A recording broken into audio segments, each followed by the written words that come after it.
So here's something worth thinking about as you settle in tonight. Right now, at this very moment, there are roughly 50,000 large cargo ships moving across the world's oceans. 50,000.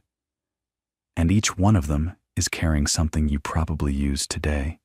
The coffee you drank this morning, the phone on your nightstand, the cotton in your pillowcase, maybe even the frame of the bed you're lying in right now. About 90% of everything bought and sold on this planet spent some time on a ship. That's not a rough guess. That's the real number. 90% of global trade riding on the water. And yet, most of us never think about ships. Not really. We think about cars, planes, rockets. Those feel modern and exciting. But ships are ancient, and maybe that's why we take them for granted. They've been around so long they've become invisible. But here's the thing. A ship is one of the most extraordinary engineering objects humans have ever created. Getting 100,000 tons of steel to float, and then getting it to move efficiently across thousands of miles of open ocean, through storms and currents and waves that can reach the height of a 7-story building. That's not simple. That's the result of thousands of years of people figuring things out, getting it wrong, watching ships sink, and then trying again. So tonight, let's just talk about ships, how they work, why they float, how they're built, how they steer and how they stop, and what happens inside them.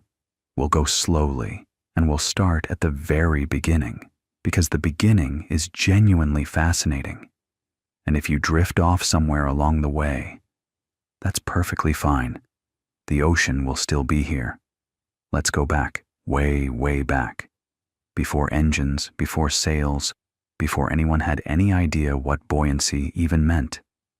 The oldest known boat we've found is the Pessie canoe, discovered in the Netherlands in 1955, during highway construction of all things.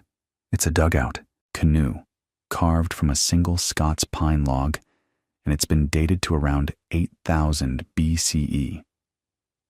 10,000 years old. Someone, we have no idea who, took a log, hollowed it out, and realized it could carry them across water. That's it. That's where this whole story starts. A person, a log, and a river. Now think about what that person understood, even if they couldn't have put it into words. They understood, on some gut level, that a solid log floats, and that if you hollow it out, it floats even better, and now there's room to sit inside it. They were doing engineering. They were doing naval architecture. They just didn't know it yet. And here's what's really going on. The principle underneath all of it. And it's worth getting comfortable with because it's the single most important idea in the entire story of ships.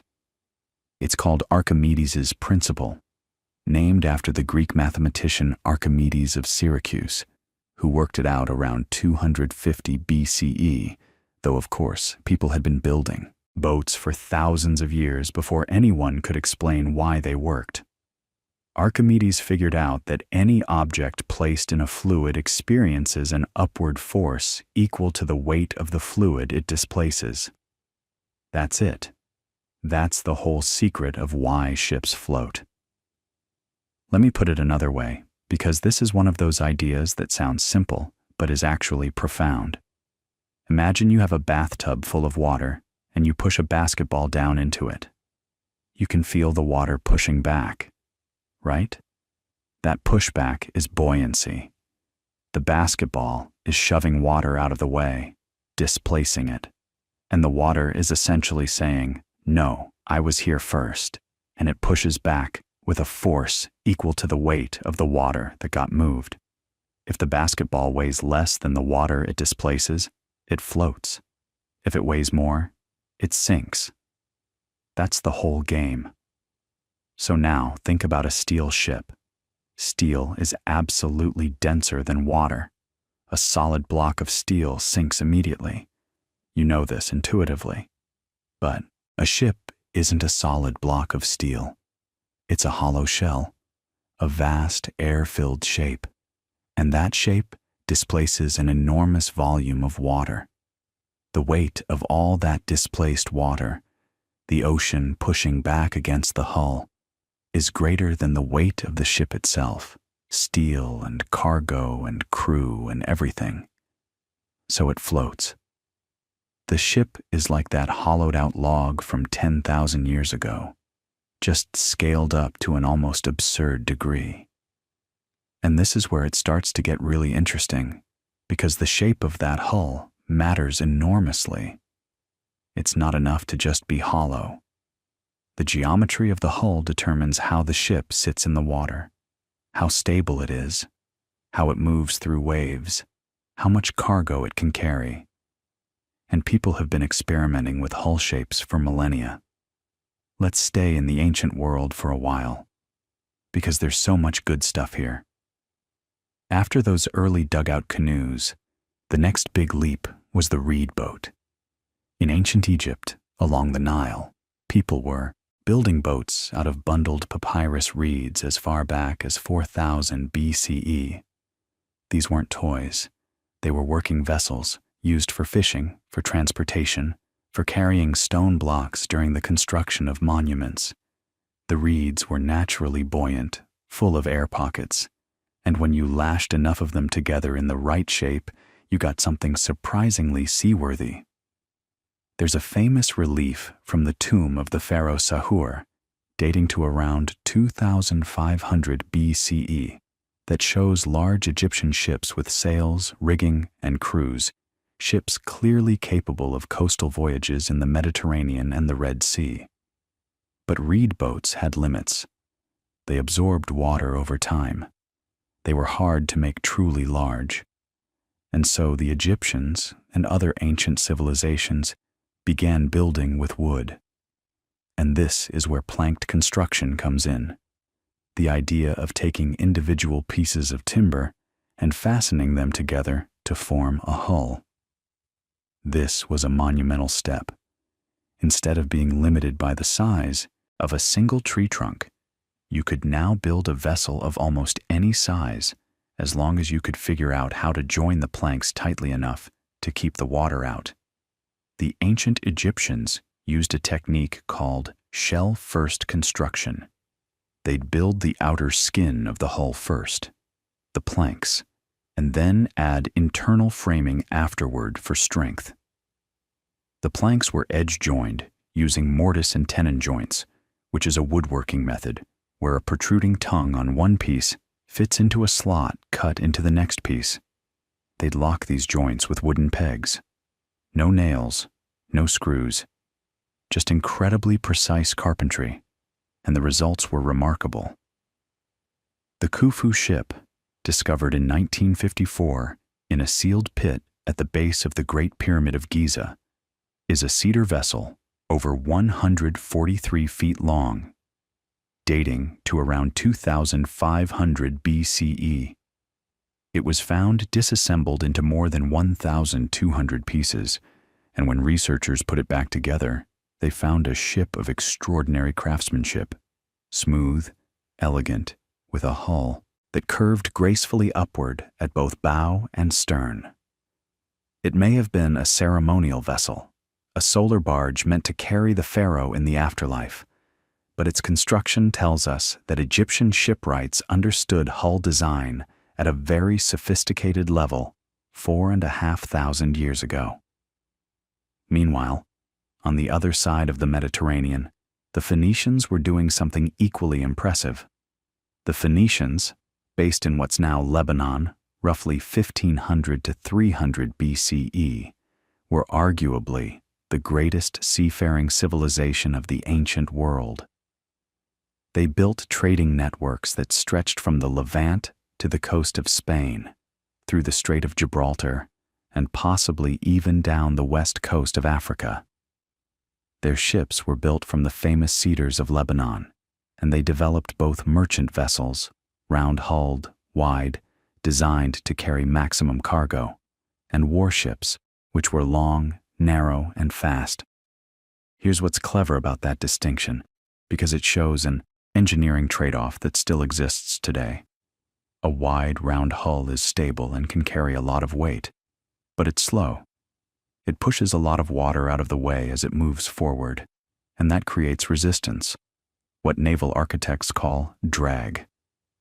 A narrow, long hull slices through the water more efficiently, so it's faster, but it carries less and can be less stable in rough seas. The Phoenicians understood this trade-off and designed different ships for different purposes. That's engineering thinking. You don't build one perfect ship. You build the right ship for the job. And then there were the Greeks, who took the warship concept and turned it into something genuinely fearsome, the trireme. The trireme was the dominant warship of the Mediterranean from roughly the 7th to the 4th century BCE. It was about 120 feet long, maybe 18 feet wide, and it was powered by 170 oarsmen arranged in 3 stacked rows on each side. 3 rows. That's what the tri in trireme refers to. And here's the thing that blows my mind about triremes. They were fast.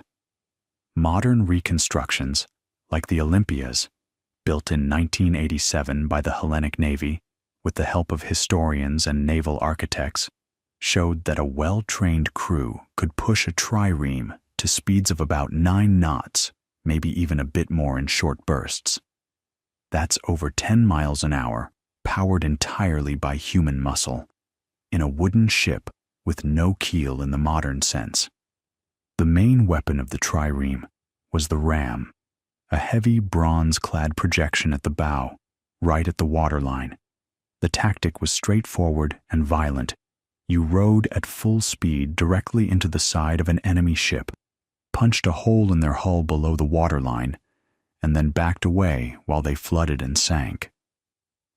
The Battle of Salamis in 480 BCE, where the Greek fleet defeated the much larger Persian navy in the narrow straits between the island of Salamis and the Greek mainland, was essentially a masterclass in trireme warfare. The Greeks used the narrow waters to negate the Persians' numerical advantage, and their superior seamanship and ramming tactics carried the day. It was one of the most consequential naval battles in history. Many historians argue it saved Greek civilization and, by extension, shaped the entire trajectory of Western culture. But let's come back to the engineering for a second, because the trireme illustrates something important about structural design. A ship that long and that narrow, powered by 170 rowers, is under enormous stress. The hull wants to bend. Imagine holding a long, thin stick by the middle. The ends droop, right? That's called hogging and sagging, and it's one of the fundamental structural challenges in ship design. When a ship rides over a wave crest at its center, the bow and stern hang unsupported over the troughs. That's hogging, and the hull bends upward in the middle. When the bow and stern are supported by wave crests but the middle is over a trough, that's sagging. The hull bends downward. For a long, narrow wooden ship like a trireme, this flexing could be catastrophic. The Greeks dealt with this using a feature called the hyposomata, essentially heavy ropes or cables that ran along the length of the hull, under tension, acting like a kind of truss to resist hogging. Think of it like a tightrope stretched under a flexible beam. The tension in the rope helps keep the beam straight. We know about the hyposomata from ancient texts and from archaeological evidence, and it's a genuinely elegant solution. These shipwrights didn't have calculus or finite element analysis, or any of the tools modern engineers use to calculate stress. They had observation, experience, and hard-won intuition, and they solved a real structural engineering problem with a piece of rope. Now, while all of this was happening in the Mediterranean, something equally remarkable was unfolding in Northern Europe, and it's a tradition that would eventually change the entire course of maritime history. The Norse, the Vikings, though that term really refers to the raiders specifically, were developing a completely different approach to shipbuilding. Instead of the mortise and tenon shell-first construction of the Mediterranean, the Norse used a technique called clinker building, where the hull planks overlap each other, like clapboards on the side of a house. Each plank overlaps the one below it, and they're fastened together with iron rivets. Then the internal frames are added after the shell is complete. The result was a hull that was light, flexible, and astonishingly strong for its weight. And this matters because the Norse weren't sailing the relatively calm Mediterranean. They were crossing the North Atlantic, one of the most violent, unpredictable stretches of ocean on the planet. Their ships needed to flex with the waves rather than fight them. A rigid hull in those conditions would crack. A clinker-built hull could twist and bend, absorbing the energy of the sea rather than resisting it. The Gokstad ship, excavated from a burial mound in Norway in 1880 and dating to around 890 CE, is a perfect example.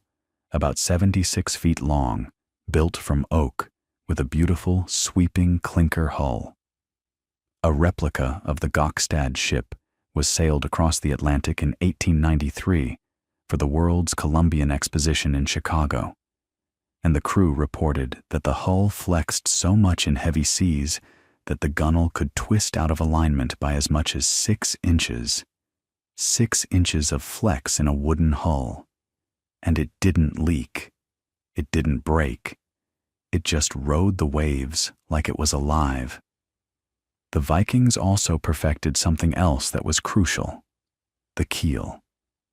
Now, keels had existed in various forms before the Norse, but the Viking longship keel was a single, massive timber running the entire length of the ship's bottom, from stem to stern. It was the backbone of the vessel, the structural member that everything else was built upon. And it did 2 critical things. First, it gave the hull longitudinal strength. It resisted that hogging and sagging we talked about.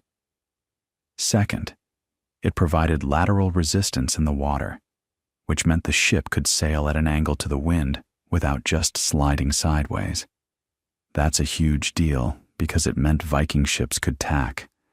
They could make progress upwind by sailing in a zigzag pattern. Combined with their single square sail, which was surprisingly versatile, this gave the Norse a range that was almost unbelievable for the era. They reached Iceland around 870, Greenland around 985, and Newfoundland, North America, around the year 1000, 5 centuries before Columbus. And all of this, the canoes, the reed boats, the triremes, the longships, all of it was built without any formal understanding of the physics involved. No one could calculate displacement or center of buoyancy or metacentric height. They built by tradition, by trial and error, by watching what worked and what ended up at the bottom of the sea. The science would come later, but the engineering, the practical, hands-on, figure-it-out engineering, that was already ancient. Which brings us to something that started to change in the late medieval period and into the Renaissance, a shift that would transform shipbuilding from a craft into something much closer to a science. And it started, as so many things did in that era, with the need to go farther, to carry more, and to do it reliably enough that you could build an empire on it. Think about what was happening in Europe around the 1300s and 1400s. You had the Mediterranean trade routes, Venice and Genoa competing fiercely for control of commerce with the East. You had the Hanseatic League dominating trade in the Baltic and North Sea. And you had the Portuguese sitting on the western edge of everything, looking out at the Atlantic and wondering what was on the other side of Africa. Every one of these powers needed ships, better ships, bigger ships, ships that could carry more cargo over longer distances and come home in one piece. And that pressure, that relentless economic and political pressure, is what started pushing shipbuilding from pure craft toward something more systematic. Now, the ship that really marks this transition in Europe is the carrack. You might not know the name, but you've seen pictures of these. They're the big, round-hulled ships with the high castles at the bow and stern, the ones you picture when someone says sailing ship in a vaguely medieval context. Carracks emerged in the 1400s, and they were a genuine hybrid. They took the clinker construction that northern European builders had perfected, those overlapping planks we talked about with the Viking ships, and they merged it with a Mediterranean technique called carvel building, where the planks are laid edge to edge on a pre-erected frame to create a smooth hull surface. And that shift from clinker to carvel is actually a bigger deal than it sounds. Here's why. In clinker building, the shell comes first. You lay the planks, overlapping them, fastening them together, and the shape of the hull emerges from the planks themselves. Then you put frames inside for reinforcement. It's shell-first construction. In carvel building, you set up the internal skeleton first, the keel, the stem and stern post, the frames, and then you plank over it. It's skeleton first. And that difference changes everything about how you design and build a ship. With skeleton-first construction, you can plan the shape of the hull in advance by shaping the frames. You can make the hull bigger because you're not limited by the bending properties of overlapping planks. You can make it smoother, which reduces drag through the water. And critically, you can make it stronger because the frames are carrying the structural load and the planking is more of a skin. The Portuguese were among the first to really embrace this, and they did it because they had to. Prince Henry the Navigator, and that's a nickname, by the way, given to him by English-speaking historians much later. Prince Henry, in the early to mid-1400s, was systematically sponsoring voyages down the west coast of Africa. He wanted to find a sea route to the spice trade, to bypass the overland routes controlled by Ottoman and Venetian middlemen. And the ships his captains were using at first just weren't up to the job. The Atlantic coast of Africa is brutal.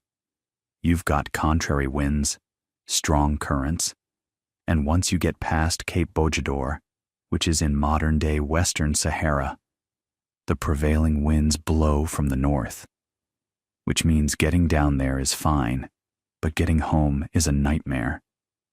So the Portuguese developed the caravel, and the caravel is one of those designs that makes you appreciate just how much thought went into solving a specific problem. It was relatively small, maybe 60 to 70 feet long, with a shallow draft, which meant it could explore coastal waters and river mouths without running aground. But the key innovation was its rigging. Early caravels used lateen sails, those triangular sails set on long, angled yards that you see on traditional Arab dhows. Lateen sails are fantastic for sailing close to the wind. They let you point much higher into the wind than a square sail, which means you can make progress against those northerly winds on the African coast and actually get home again. The caravel was nimble, it was weatherly, and it could go places that bigger ships couldn't. It's the type of ship that Bartolomeo Diaz sailed when he rounded the Cape of Good Hope in 1488. It's what Columbus used for 2 of his 3 ships on the 1492 voyage. The Niña and the Pinta were caravels. The Santa Maria, the larger one, was actually a carrack, and Columbus reportedly didn't like her much.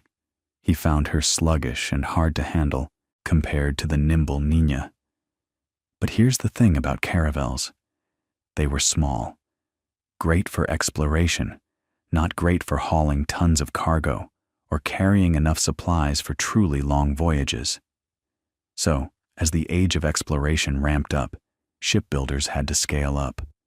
And scaling up a wooden sailing ship is not a trivial problem.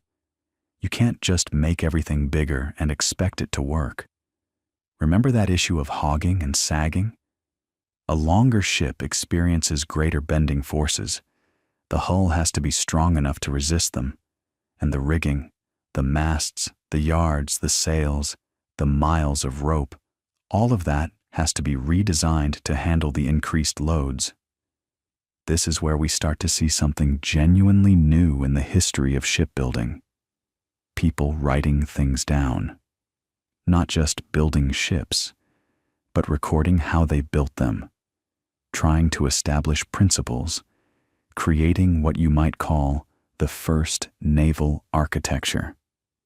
One of the earliest figures in this is a Venetian named Theodoro de Nicolo, but the real milestone comes from a man named Matthew Baker, who worked in the English Royal Dockyards in the late 1500s. Baker is sometimes called the first naval architect, and what he did that was so important was simple but revolutionary. He drew plans.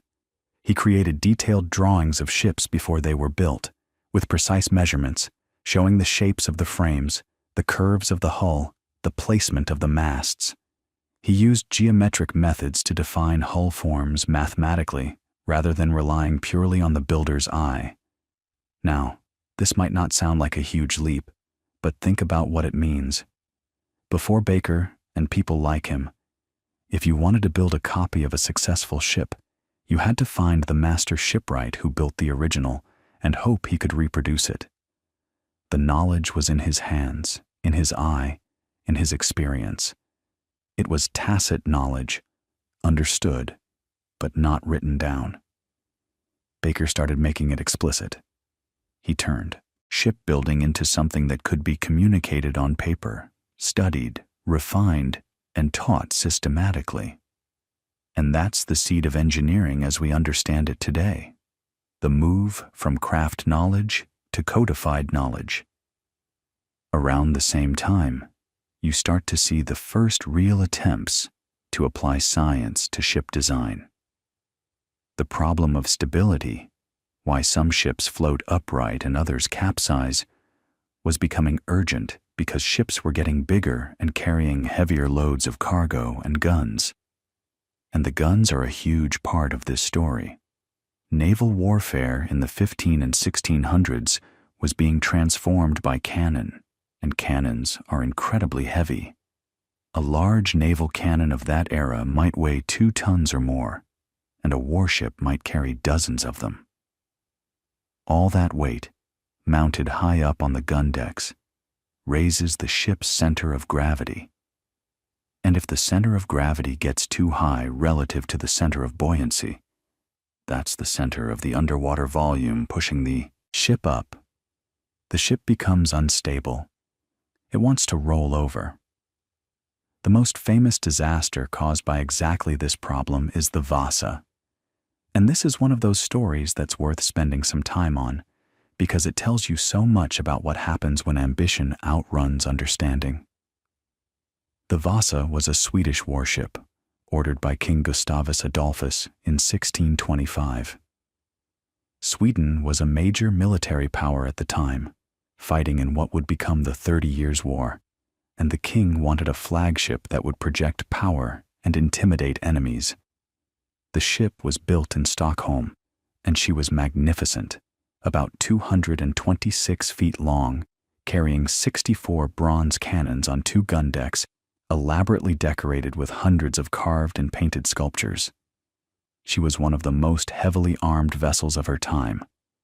On August 10th, 1628, the Vasa set out on her maiden voyage. The harbor was crowded with spectators. The crew set some sail, and the ship began to move out into Stockholm harbor. Then a gust of wind hit.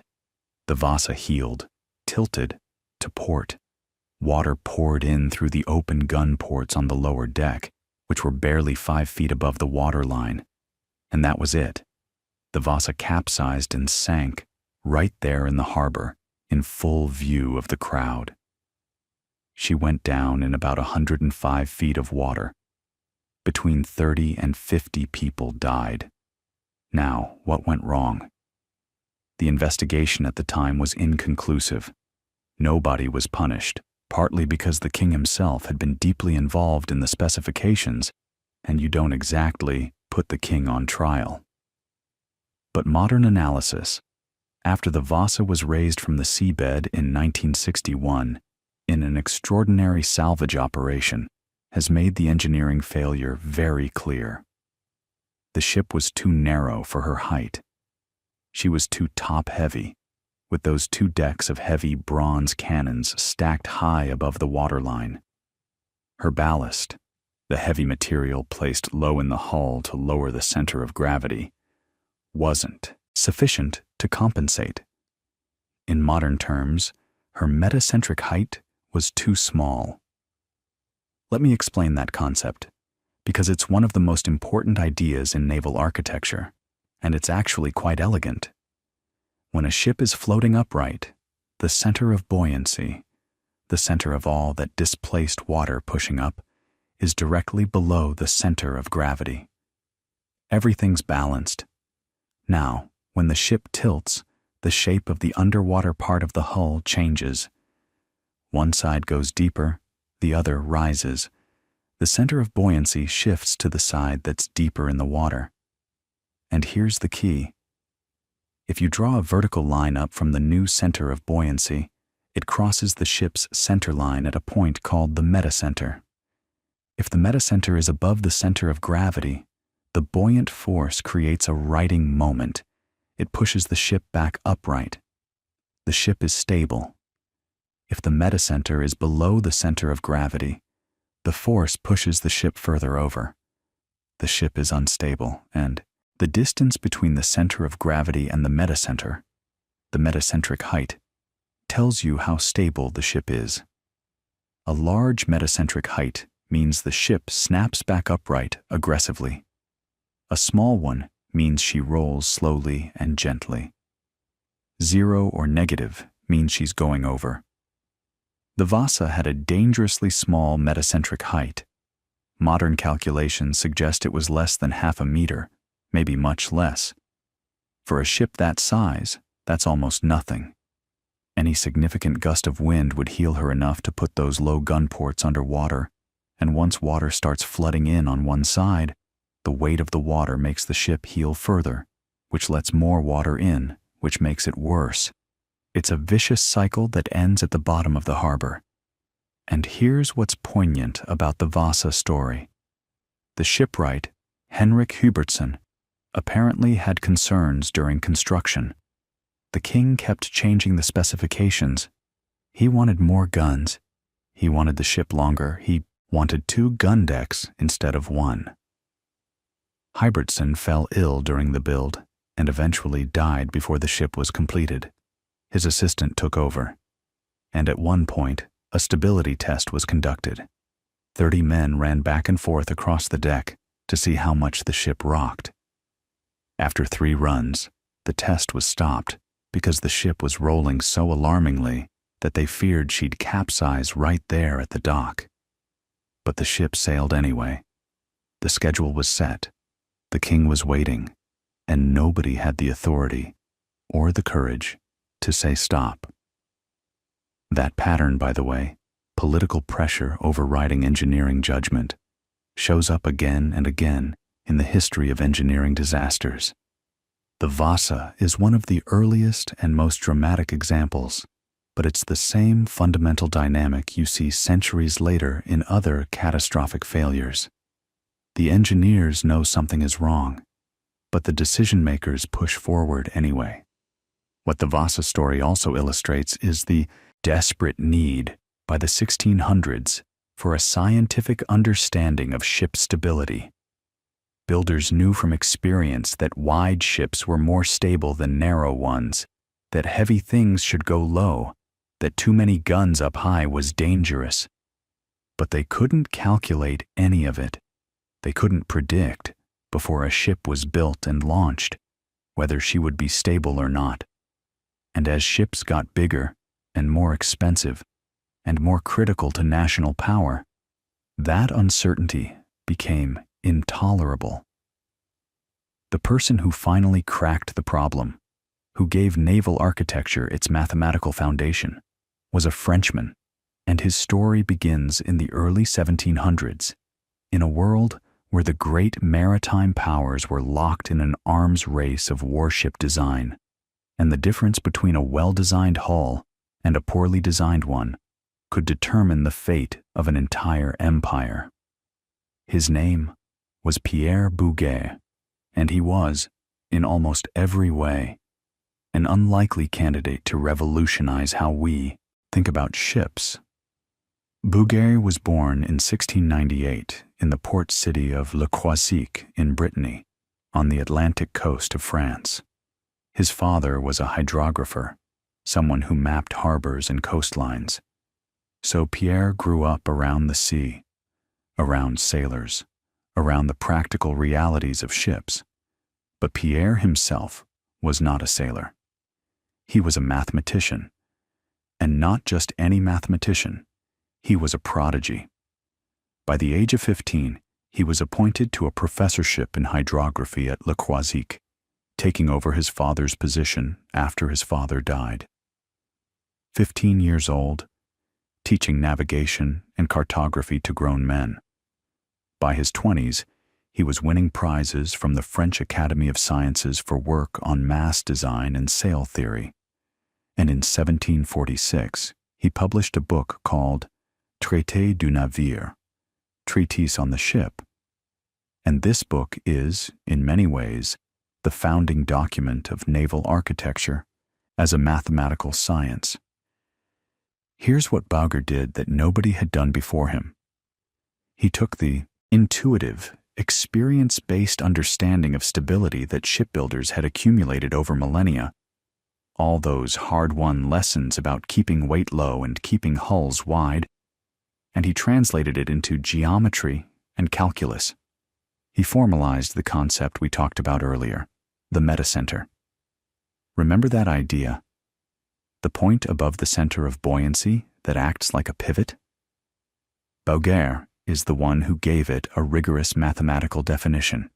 He showed how to calculate the metacentric height for any hull shape before the ship was ever built, just from the drawings. And that was revolutionary.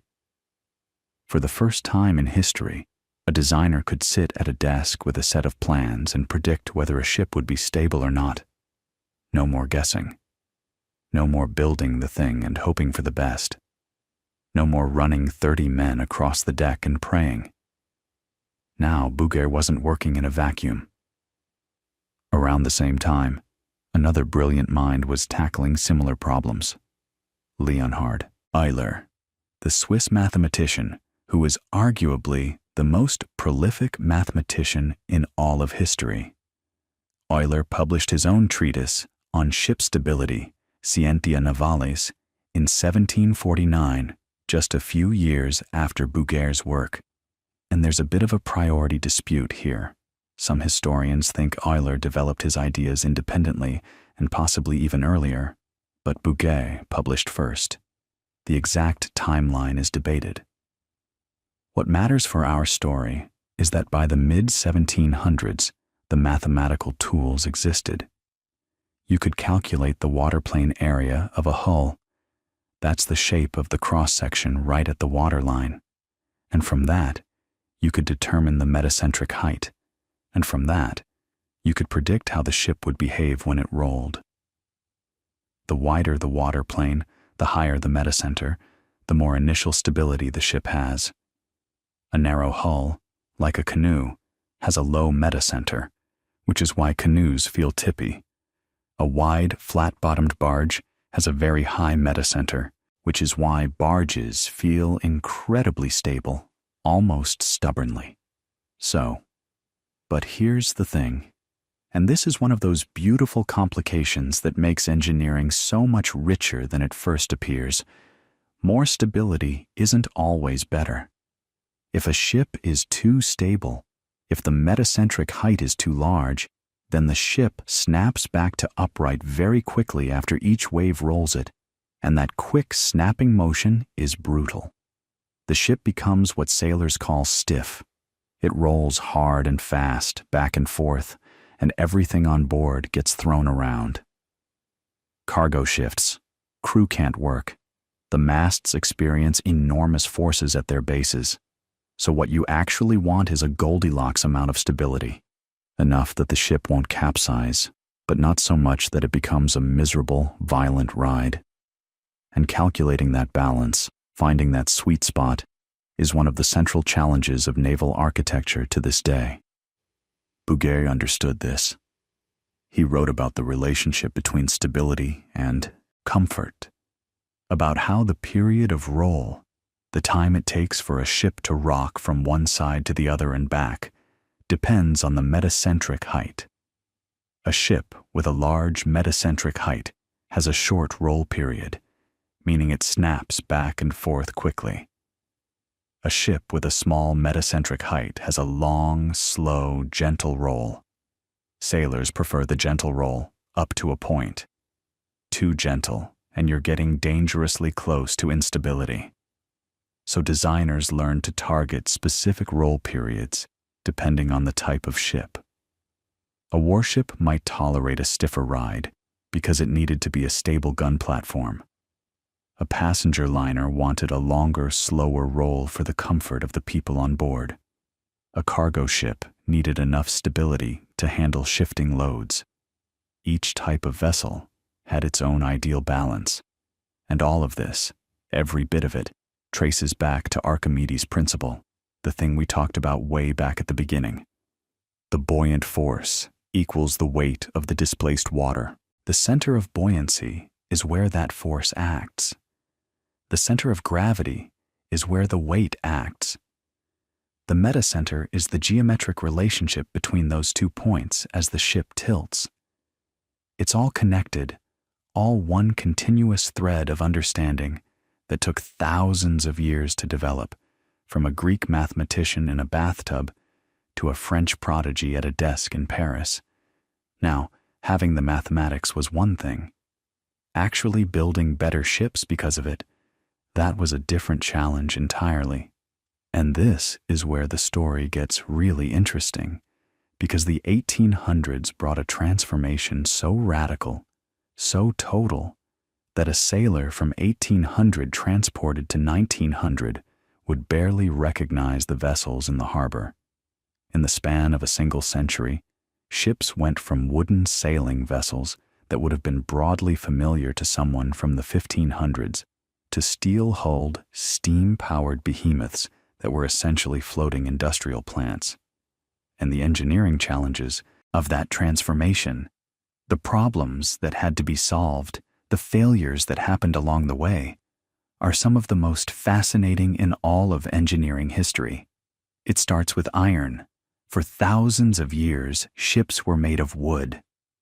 Wood is a remarkable material for shipbuilding. It's strong relative to its weight. It floats on its own. It's relatively easy to work with hand tools, and it's available almost everywhere. But wood has limits. You can only make a wooden ship so big before the structure becomes unmanageable. The longest wooden ships ever built were around 100 meters, and even those required extraordinary internal bracing and were prone to hogging and sagging. Remember those terms? The hull bending like a banana because the buoyancy forces and weight forces aren't evenly distributed along its length. Wood just doesn't have the tensile strength to hold a very long hull rigid. The fibers pull apart. The joints work loose. Water gets in. Iron changed everything. Iron is dramatically stronger than wood in tension. You can pull on it without it coming apart. An iron beam of the same weight as a wooden beam can span a much greater distance without bending. And iron doesn't rot, doesn't get eaten by shipworms, doesn't catch fire as easily. The advantages were obvious. The problem was that iron is heavy. It doesn't float on its own. And working with iron requires entirely different skills, different tools, different infrastructure than working with wood. You need foundries, rolling mills, rivet-making machines. You need workers who understand metallurgy, not just carpentry. The transition happened gradually, and it happened first in Britain, because Britain had the coal, the iron ore, the industrial infrastructure, and the desperate naval need. The first iron-hulled vessel is generally credited to a trial boat built in 1787, a small canal barge called, simply, the Trial, built by John Wilkinson, who was actually an ironmaster, not a shipbuilder. Wilkinson was famous for making iron cannons and iron pipes, and he built this little barge partly to prove that iron vessels could float, because plenty of people thought the idea was absurd. Iron sinks, everyone knows that. How can you build a boat out of something that sinks? And of course, the answer goes right back to Archimedes. It doesn't matter what the hull is made of. What matters is the volume of water the hull displaces. If you shape iron into a thin shell that encloses a large volume of air, the total weight of the ship, iron plus air plus everything inside, can be less than the weight of the water it pushes aside, and then it floats. Simple as that. The same principle that explains why a solid steel ball sinks, but a steel bowl floats. Wilkinson's little barge worked perfectly. It floated. It carried cargo. And slowly, over the next few decades, iron began creeping into shipbuilding. At first, it was used for structural reinforcement. Iron knees, iron braces, iron bolts holding wooden planks together. Then for frames, the ribs of the ship, while the outer skin remained wood. Then, gradually, for the hull plating itself. By the 1840s and 50s, fully iron-hulled ships were being built in significant numbers, especially on the Clyde in Scotland, which became the epicenter of iron shipbuilding. And this is where we meet one of the most extraordinary, and honestly, one of the most tragic figures in all of engineering history. His name was Isambard Kingdom Brunel, and if you've never heard of him, you're in for a treat, because his story is one of those tales that sounds like fiction, but is entirely, sometimes painfully, real. Brunel was born in 1806 in Portsmouth, England. His father, Mark Isambard Brunel, was himself a famous engineer. He built the first tunnel under the Thames. The younger Brunel grew up immersed in engineering, trained in France, and by his mid-20s was already designing the Clifton suspension bridge in Bristol and serving as chief engineer of the Great Western Railway. He was ambitious on a scale that made other engineers nervous. He didn't just want to solve problems. He wanted to solve them bigger, faster, and more dramatically than anyone thought possible. And when he turned his attention to ships, the results were extraordinary. Because Brunel didn't just build ships.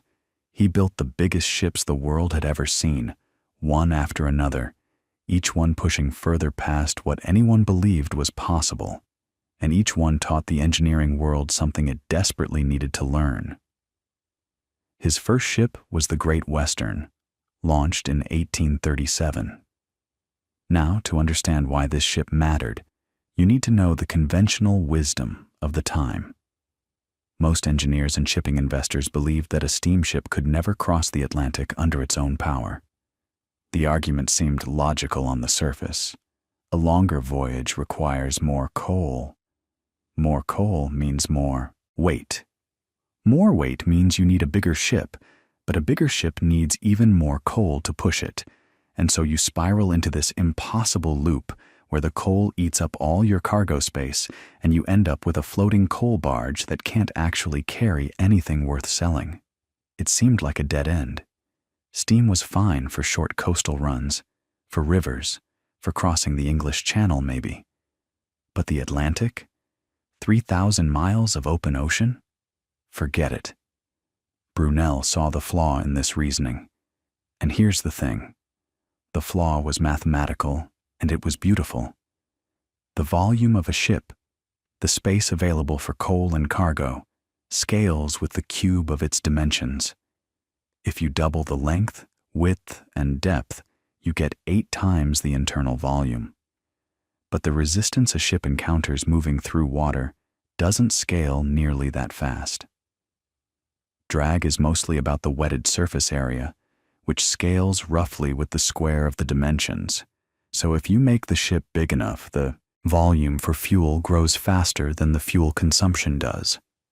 There's a crossover point where the math works, where you have enough coal to cross the ocean and still have room left over for passengers and freight. Brunel understood this. He argued it passionately, and the Great Western was his proof. She was a wooden paddle steamer, 236 feet long, which made her the largest steamship in the world at the time. And on April 8, 1838, she departed Bristol for New York. 15.5 days later, she arrived with 200 tons of coal still in her bunkers. 200 tons left over. The impossible loop was broken. Brunel was right. Scale was the answer. The Great Western became the first purpose-built steamship to operate a regular transatlantic service, and she did it profitably.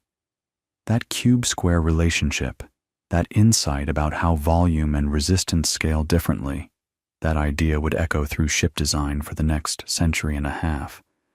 It's one of those principles that seems obvious once someone explains it, but someone had to see it first, and Brunel saw it. But he wasn't done. Not even close. His second ship, the Great Britain, launched in 1843, was even more revolutionary. If the Great Western proved that steamships could cross oceans, the Great Britain proved what those steamships should be made of and how they should be powered. She was the first ocean-going ship to have an iron hull. She was the first large ship to be driven by a screw propeller instead of paddle wheels. She was, in many ways, the prototype of every modern ship that followed. 322 feet long, she was the largest vessel afloat when she launched, and she combined so many innovations in one hull that it's almost hard to believe they got her to work at all. Let's talk about that propeller for a moment, because the shift from paddle wheels to screw propulsion is one of those changes that looks simple, but has enormous engineering consequences. Paddle wheels are intuitive. Big wheels on the sides of the ship, paddles dipping into the water, pushing the ship forward. They work, but they have serious problems. They're exposed, vulnerable to damage from waves and from enemy fire if you're a warship. They change their immersion depth as the ship rolls, which makes them inefficient in rough seas. They take up enormous amounts of space on the sides of the hull, space that could be used for cargo. And they're mechanically awkward. The engine has to be mounted high in the ship to connect to the wheel shafts, which raises the center of gravity and hurts stability. Remember that metacentric height we talked about? Putting heavy engines high up in the hull is exactly the wrong thing to do if you want a stable ship. A screw propeller solves almost all of these problems. It sits below the waterline at the stern, protected from waves and damage. It stays submerged regardless of how the ship rolls. It frees up the hull, sides for cargo, and the engine can be mounted low in the ship, down near the keel, which actually improves stability by lowering the center of gravity. The engineering advantages are overwhelming, but getting there took decades of experimentation. The screw propeller's development involved several inventors working more or less simultaneously in the 1830s. Francis Pettit Smith, an English farmer turned inventor, patented a screw propeller in 1836. John Ericsson, a Swedish-American engineer who would later design the famous ironclad monitor during the American Civil War, was developing his own version around the same time.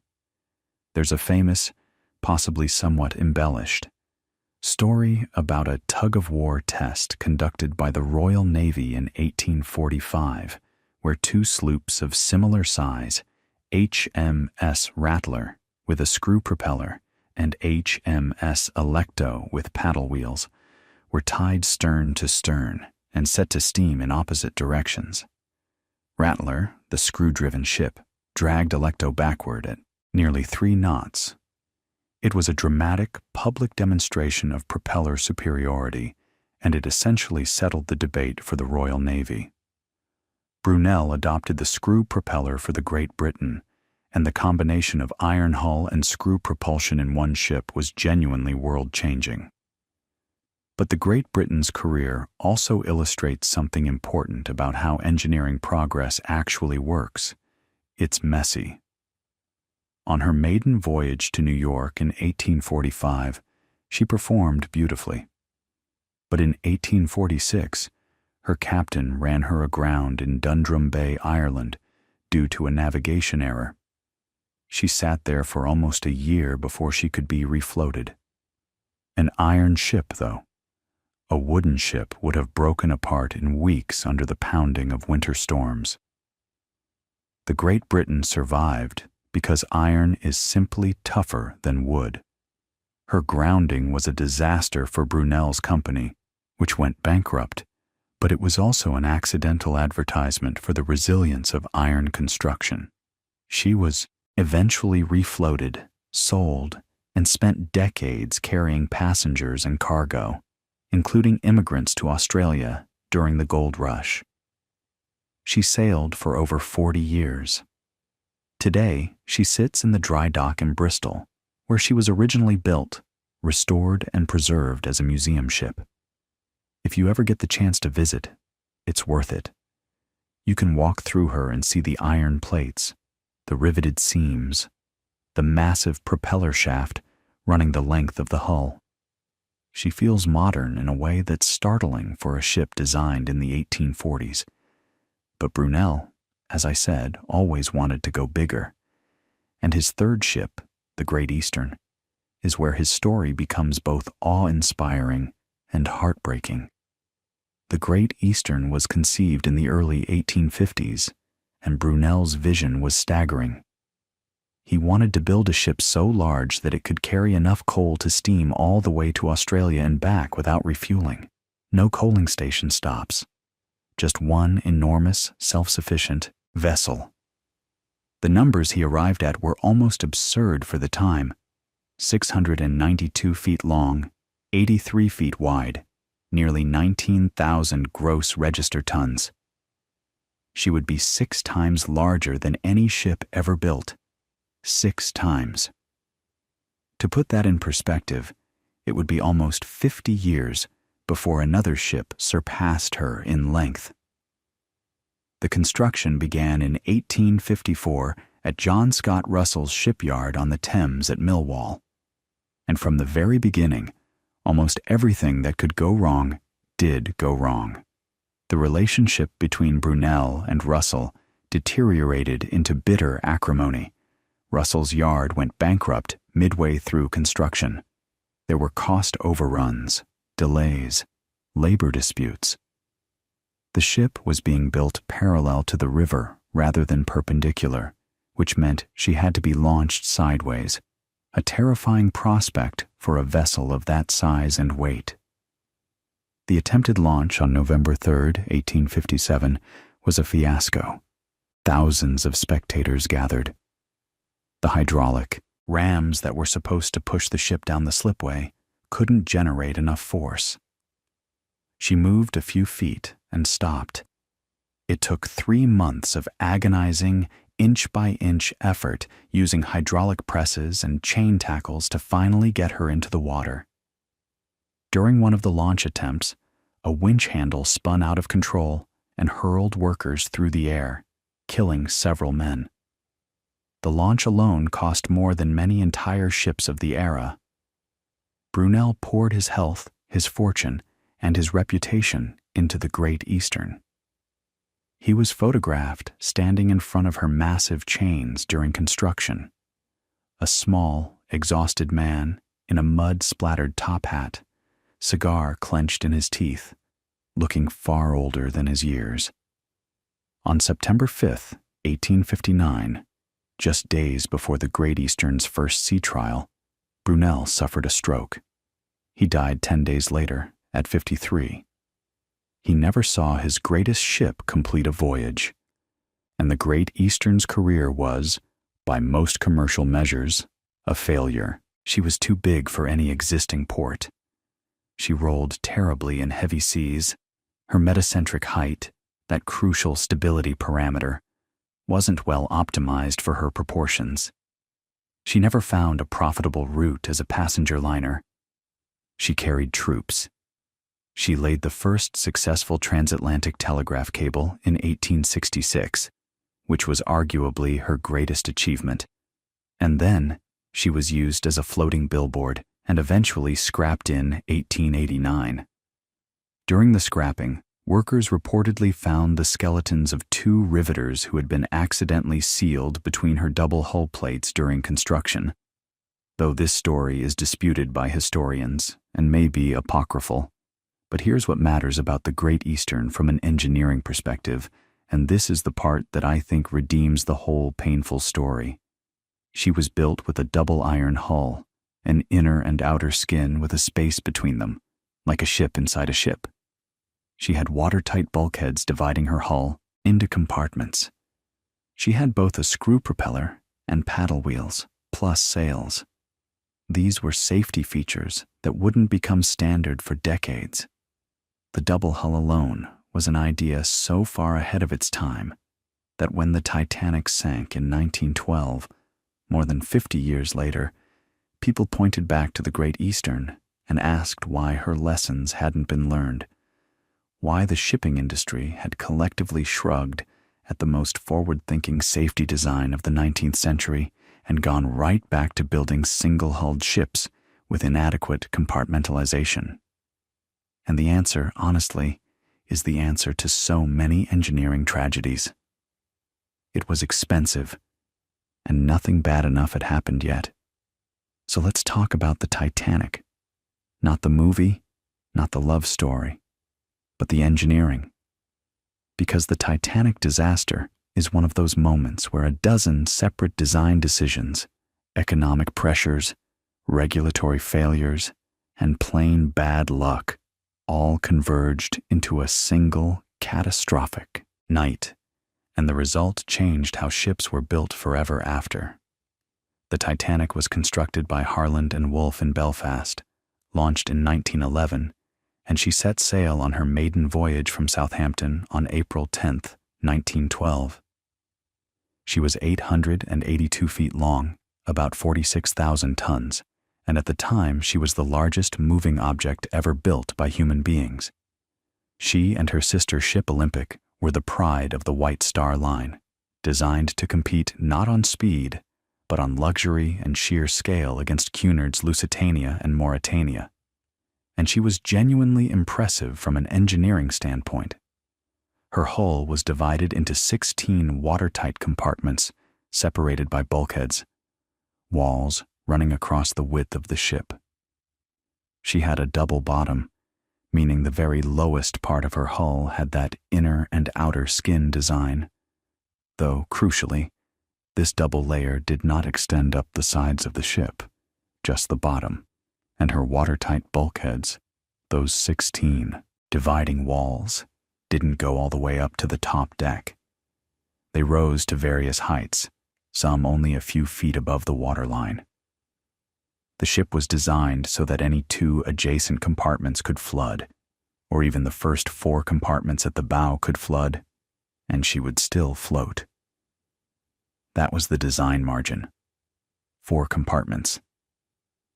On the night of April 14th, 1912, in calm, freezing water about 370 miles south of Newfoundland, the Titanic struck an iceberg on her starboard side.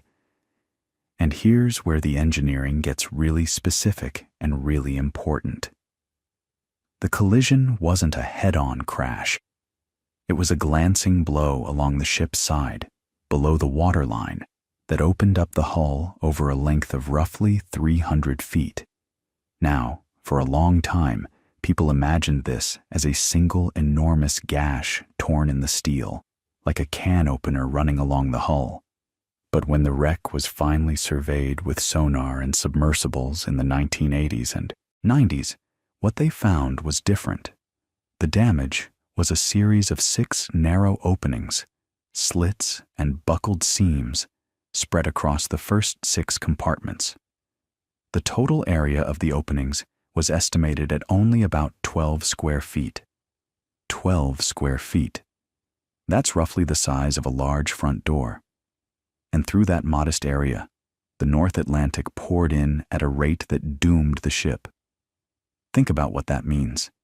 The pressure of seawater at even modest depth is enormous. Water is heavy, about 64 pounds per cubic foot of seawater. At the depths where those openings were, the hydrostatic pressure was driving water in with relentless force, and no amount of pumping could keep up. The first 5 compartments flooded rapidly. And here's the fatal geometry. As the bow compartments filled, the bow sank lower. As the bow sank lower, water in the 5th compartment rose until it spilled over the top of the bulkhead into the 6th compartment because those bulkheads didn't go all the way up. And as the 6th compartment flooded, the bow dropped further, and water spilled into the 7th. It was a cascade, a progressive flooding that the ship's design could not arrest once it began.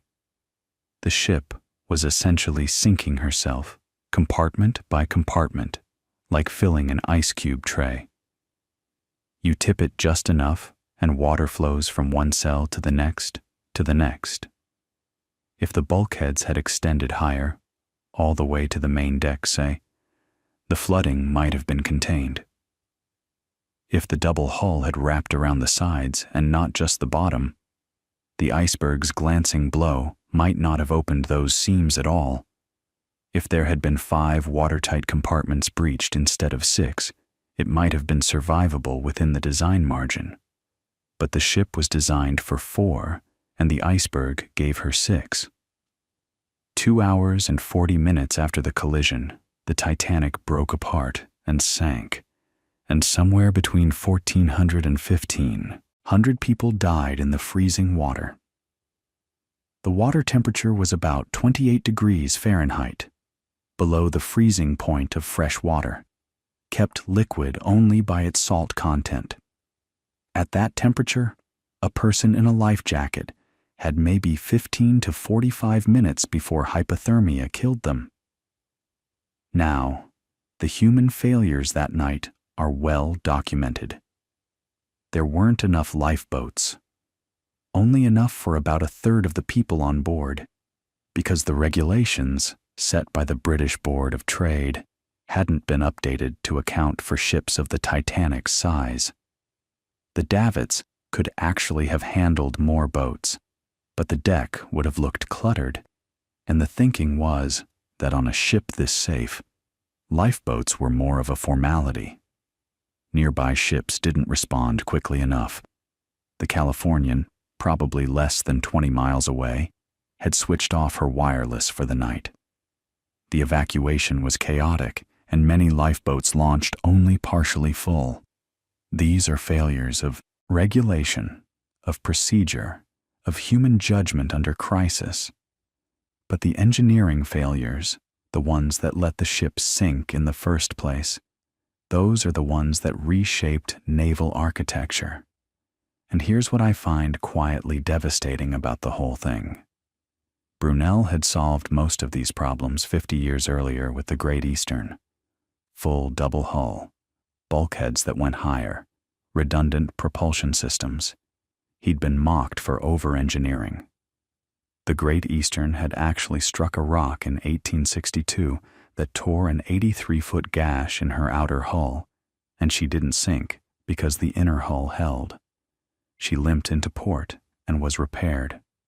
That was the double hull doing exactly what it was designed to do, and nobody in the mainstream shipbuilding industry looked at that and said, you know what? Maybe we should all be building ships this way. It was too expensive. It reduced cargo space, and the Great Eastern was seen as a commercial failure, so everything about her was tainted by association. After the Titanic, everything changed. The first International Convention for the Safety of Life at Sea, SOLAS, was adopted in 1914. It required enough lifeboats for everyone on board. It required 24-hour radio watch. It established the International Ice Patrol to monitor iceberg danger in the North Atlantic, which still operates today, run by the U.S. Coast Guard. And over the following decades, the engineering standards tightened dramatically. Watertight bulkheads had to extend higher. Double bottoms became mandatory for large vessels, and eventually double hulls became standard for certain ship types, particularly oil tankers after a series of devastating spills in the late 20th century. Subdivision and stability calculations became far more rigorous. The idea of damage stability, designing a ship not just to float when intact, but to survive specific flooding scenarios, became central to naval architecture. And this brings us to something really fundamental about how modern ships are designed, something that grew directly out of disasters like the Titanic. It's the concept of subdivision. When you design a ship today, you don't just calculate whether she'll float and whether she'll be stable in calm water with everything going right. You calculate what happens when things go wrong. You model flooding scenarios. What if this compartment floods? What if these two compartments flood simultaneously? What if there's a collision on this side at this location? For every scenario, you check whether the ship still has positive stability, whether the waterline stays below critical openings, whether she can survive long enough for evacuation. This is called probabilistic damage stability, and it's been refined over decades into incredibly sophisticated mathematical frameworks. The basic idea is elegant, actually. You take every possible location along the hull where damage might occur, and you assign each location DMOI, probability based on historical collision data. Where do ships actually get hit most often? Then for each damage scenario, you calculate the probability that the ship survives, meaning she doesn't capsize or sink.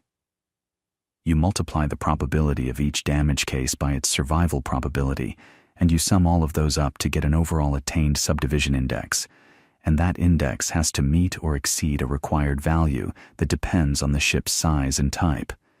It's a beautifully systematic way of saying, we can't prevent every possible accident, but we can make sure the ship is tough enough to survive the most likely ones.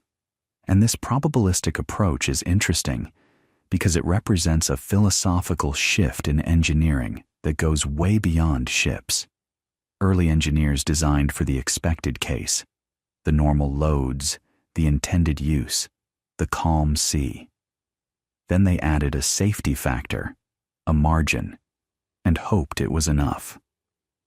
Modern engineers design for the unexpected case. They ask not just, will this work, but how will it fail? And can we make the failure survivable? It's the difference between optimism and realism, and it took a lot of tragedies to get us from one to the other. But damage stability is only one piece of how a modern ship stays safe and functional.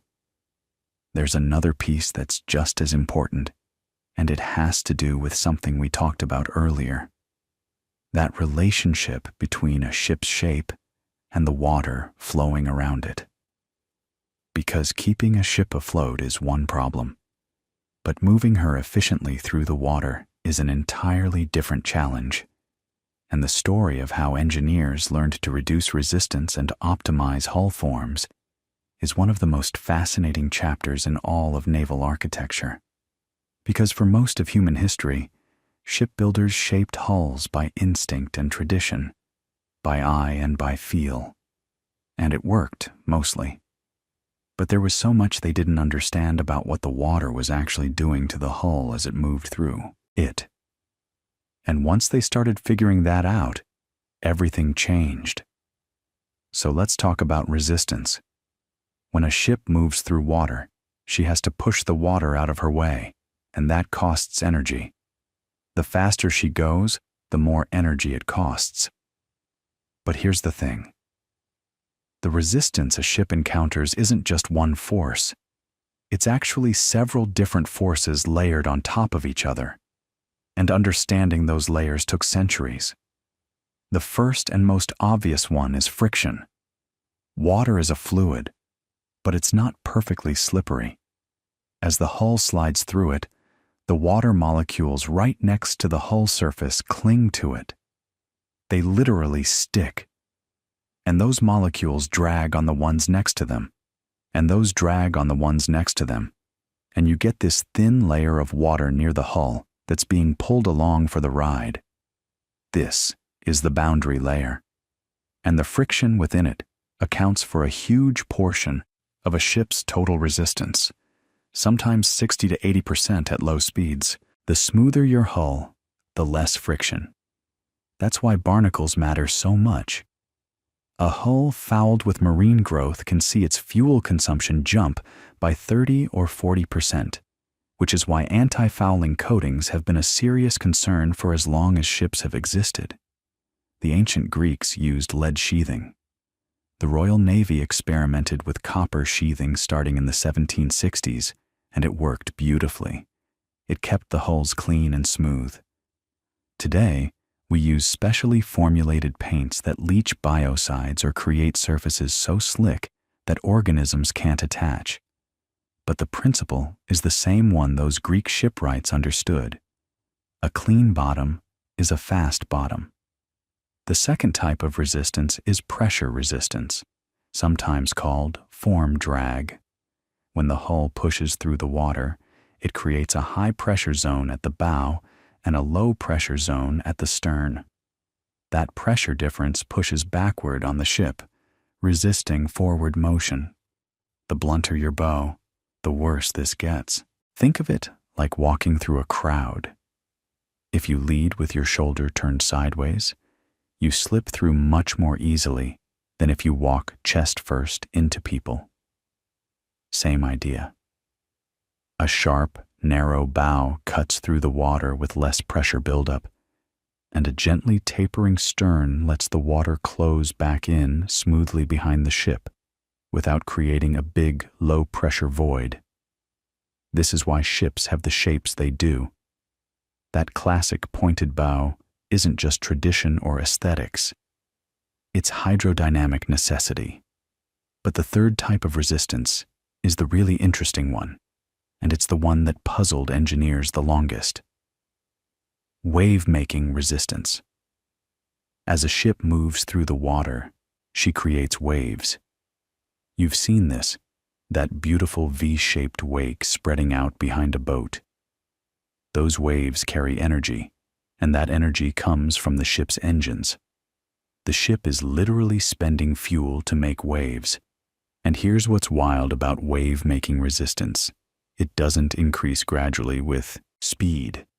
It increases dramatically, almost explosively, as you approach a critical speed that depends on the ship's length. This is one of the most important concepts in naval architecture, and it was first properly described by a Scottish engineer named William Froude in the 1860s and 1870s. Froude was a remarkable figure. Trained as a civil engineer, worked with Brunel on the Great Eastern actually, and became obsessed with understanding how ships interact with water. He realized that the waves a ship creates are governed by a relationship between her speed and her waterline length. Specifically, a wave travels at a speed proportional to the square root of its wavelength. And a ship moving through water generates a wave system whose wavelength is related to the ship's speed. As the ship goes faster, the waves she makes get longer. And here's the critical moment. When the ship's speed reaches a point where the wavelength of her bow wave equals her waterline length, something dramatic happens. The bow wave and the stern wave synchronize in the worst possible way. The crest of the bow wave aligns with the crest at the bow, but the trough between waves falls right at the stern, and the ship is essentially trying to climb up the back of her own bow wave. She's stuck in a hole of her own making. Resistance skyrockets. Pushing past this speed, called hull speed, requires enormously more power for very little additional speed. This is why long ships are faster than short ships, all else being equal. A longer waterline means a higher hull speed. It's why racing yachts are long and slender, why destroyers are stretched out like greyhounds, and why a stubby tugboat will never be fast no matter how powerful her engine is. The physics won't allow it. Froude didn't just theorize about this.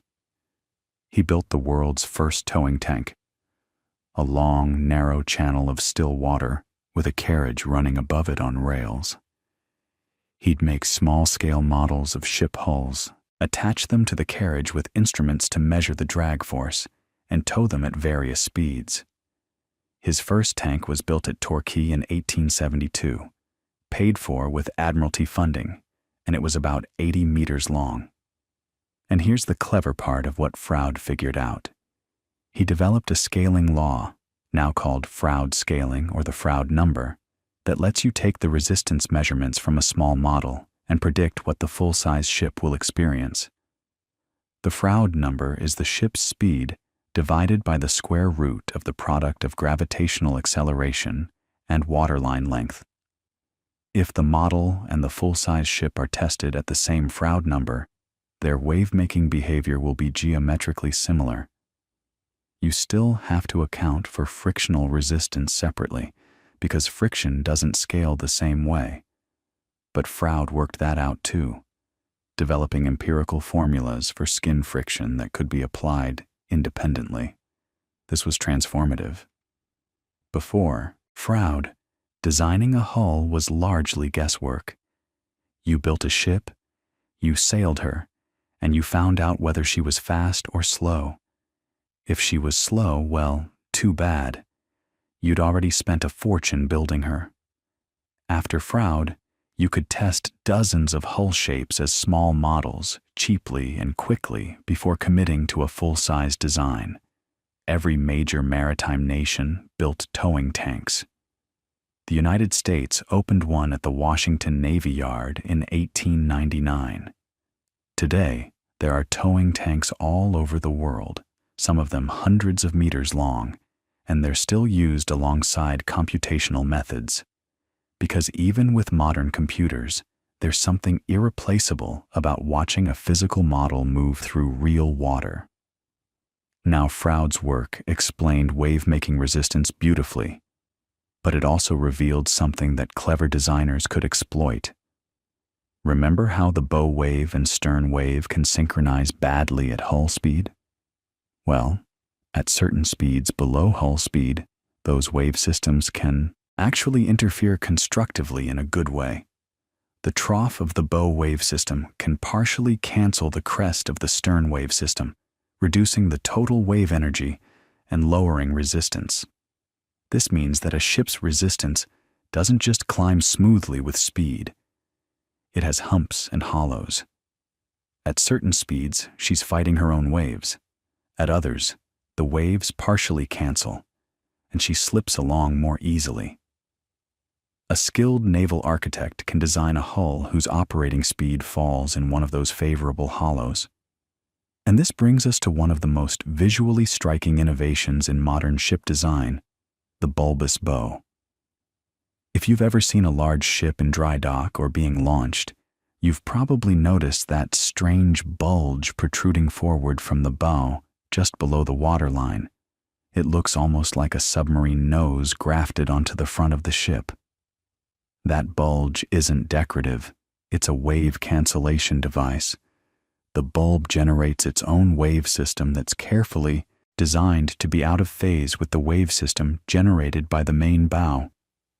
The crest from the bulb meets the trough from the bow, and they partially cancel each other. Less wave energy means less wave-making resistance, which means less fuel burned.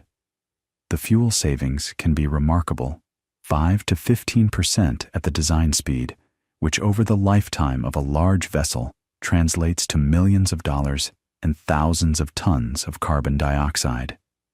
The concept actually dates back to the early 1900s. David Watson Taylor at the U.S. Navy's Experimental Model Basin tested bulbous bow forms around 1907 and found measurable resistance reductions. The German ocean liner Bremen used a bulbous bow in 1929 and won the Blue Riband for fastest Atlantic crossing. But the idea didn't become widespread in commercial shipping until the 1950s and 1960s, when Japanese shipbuilders, particularly at Mitsubishi, did extensive systematic research and began fitting bulbous bows to cargo ships and tankers. Today, the vast majority of large commercial vessels have them. You'll see them on container ships, bulk carriers, cruise ships, tankers, almost everything over a certain size. But here's an important nuance.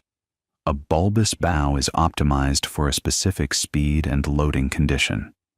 If the ship operates at a very different speed or draft than the design case, the bulb can actually increase resistance rather than decrease it. This is a real-world problem for ships that operate across a range of conditions.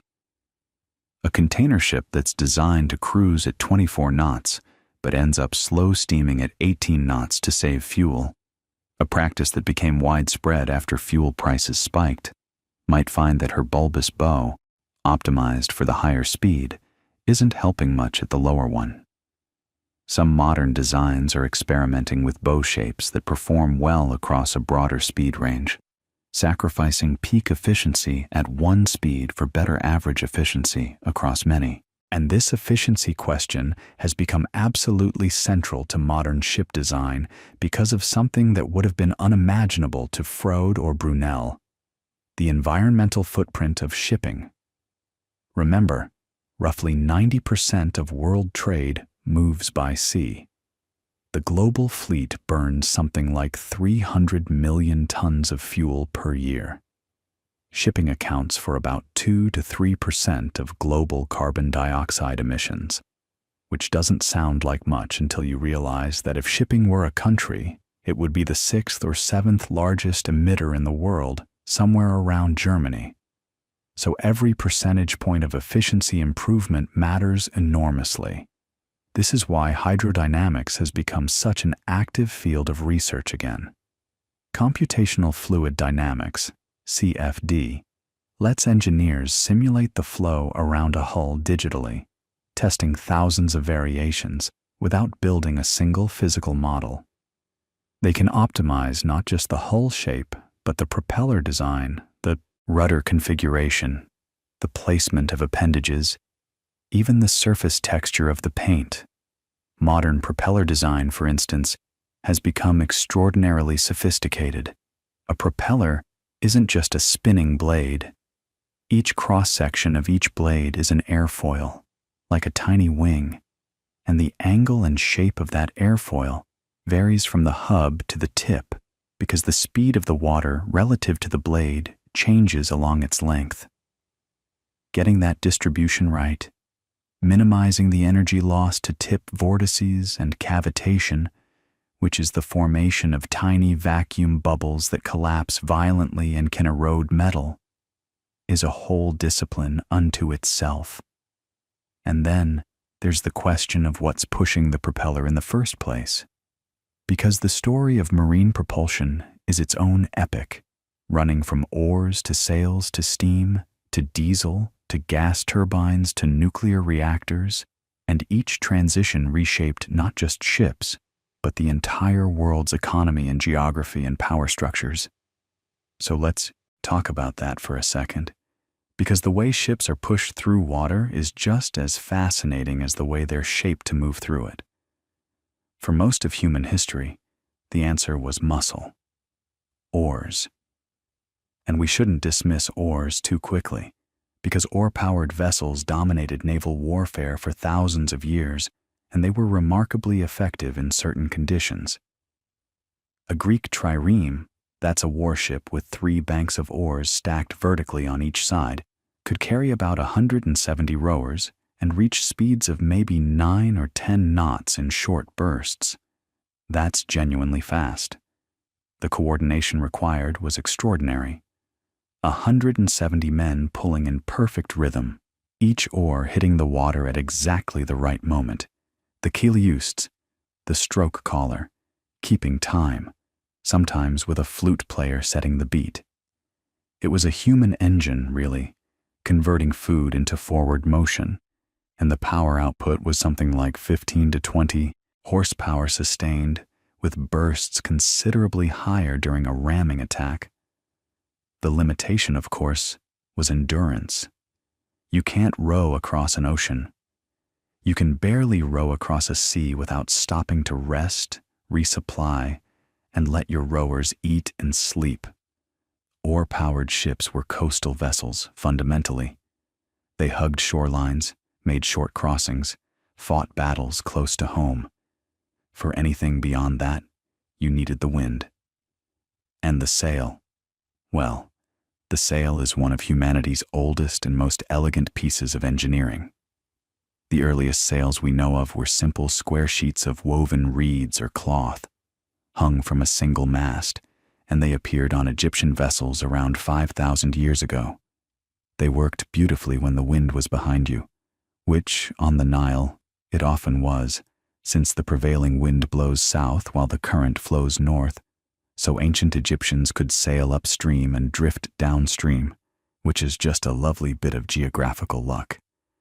But a square sail is terrible at going anywhere except roughly downwind. You can angle it a bit, maybe sail with the wind coming from the side, but trying to go upwind?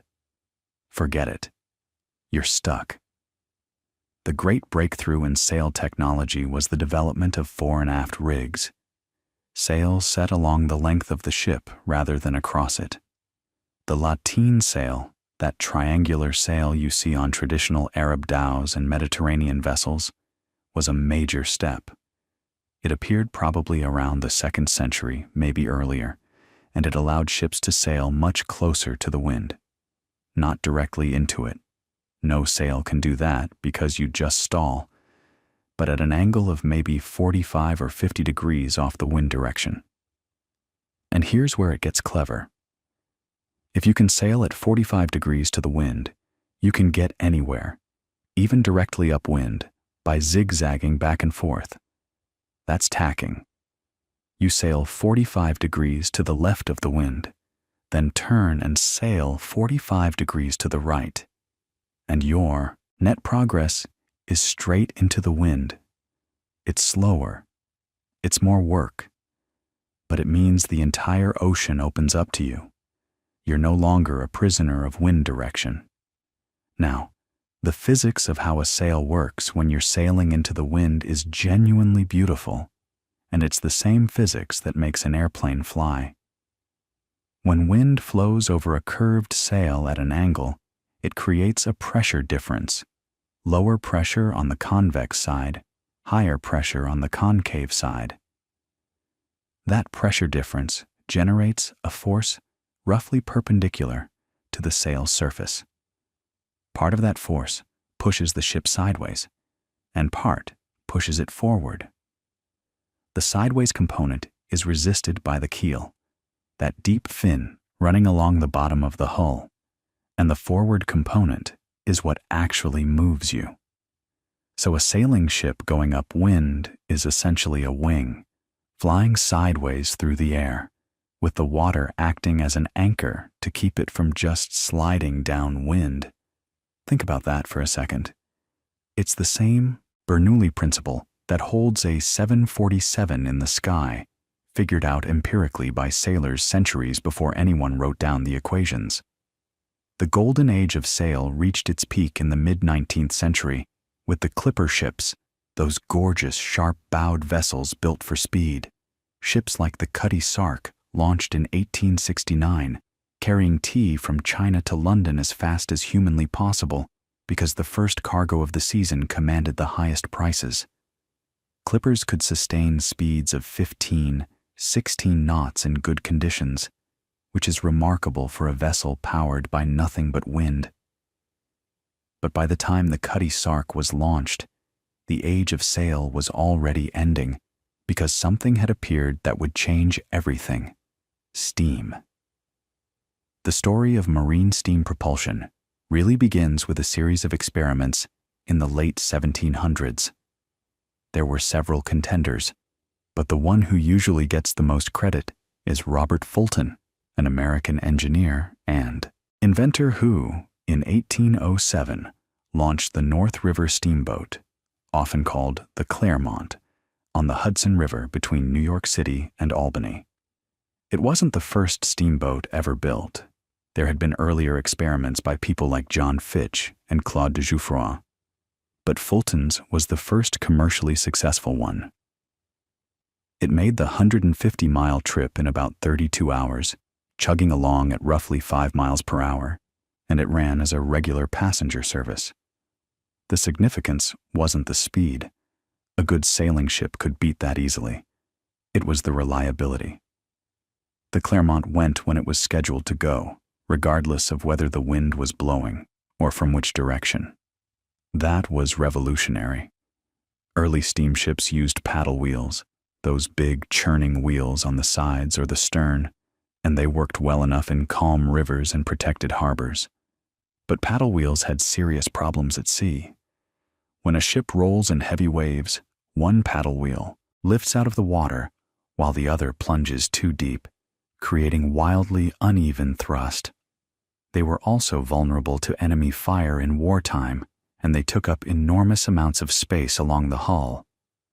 The solution was the screw propeller, and its development is one of those stories where multiple people had the same idea almost simultaneously. The two names most associated with the marine screw propeller are John Ericsson, a Swedish-American engineer, and Francis Pettit Smith, an English farmer turned inventor. Both filed patents in 1836. Both built working prototypes, and there's been argument ever since about who deserves more credit. Smith's propeller was initially a long corkscrew-shaped device, literally like a wood screw, and legend has it that during a trial run, part of the screw broke off, leaving just a short stub, and the boat immediately went faster. That accidental discovery pointed toward the modern propeller shape. Not a full helix, but short, wide blades. The British Admiralty, to its credit, actually ran a proper comparative test in 1845. They took two nearly identical ships, the Rattler with a screw propeller and the Alecto with paddle wheels, tied them stern to stern, and had them try to pull each other backwards. The Rattler dragged the Alecto at nearly 3 knots. It was a dramatic public demonstration, and it essentially settled the debate. Screw propellers were the future. But here's the thing. Steam engines in those early days were enormously inefficient. They burned coal at a ferocious rate, which meant that a steamship had to carry vast quantities of fuel, which took up cargo space, which reduced profitability. This is exactly the problem that Brunel wrestled with when designing the Great Western in the 1830s. His insight, and it was a crucial one, was that a ship's cargo capacity grows with the cube of its dimensions, while its resistance grows more slowly, so a bigger ship could carry proportionally more coal relative to its fuel consumption. That's why he kept building bigger. But even so, early transatlantic steamships often carried more coal than cargo. The economics were brutal. The breakthrough that made steam truly dominant was the development of more efficient engines. The early ships used simple low-pressure boilers and single expansion engines, where steam pushed a piston once and was then exhausted. The compound engine, which expanded the steam through 2 cylinders in sequence, first a small high-pressure cylinder, then a larger low-pressure one, roughly doubled the efficiency. John Elder of Glasgow patented a practical marine compound engine in 1854, and it spread rapidly. Then came triple expansion engines in the 1880s, adding a third stage and fuel consumption dropped again. By the 1890s, a triple expansion engine could cross the Atlantic on about a third of the coal that an engine from the 1850s would have needed for the same voyage. That's what made global steam shipping economically viable. That's what filled the seas with cargo steamers and connected markets on opposite sides of the planet. And then, right around the turn of the 20th century, another leap. Charles Parsons, a brilliant and somewhat eccentric Anglo-Irish engineer, had been developing the steam turbine, a fundamentally different approach where steam doesn't push a piston back and forth, but instead flows continuously over rows of spinning blades, like wind through a windmill. Turbines were smoother, lighter for their power output, and could run at much higher speeds than reciprocating engines. Parsons knew his invention was superior, but he was having trouble getting the Admiralty to pay attention. So in 1897, at the Spithead Naval Review, a grand display of Royal Navy power attended by Queen Victoria and dignitaries from around the world, Parsons pulled one of the great publicity stunts in engineering history.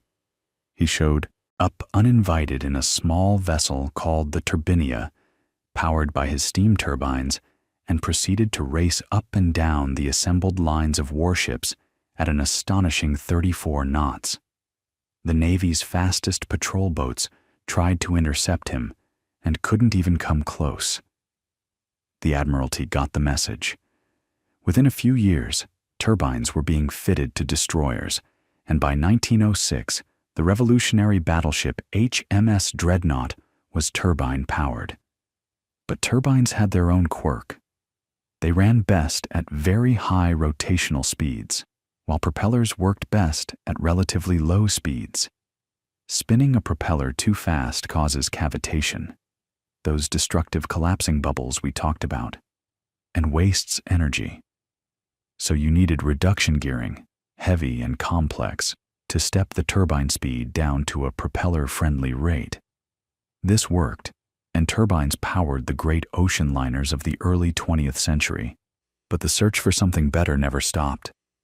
And what came next would prove to be the most consequential change in marine propulsion since the sail gave way to steam.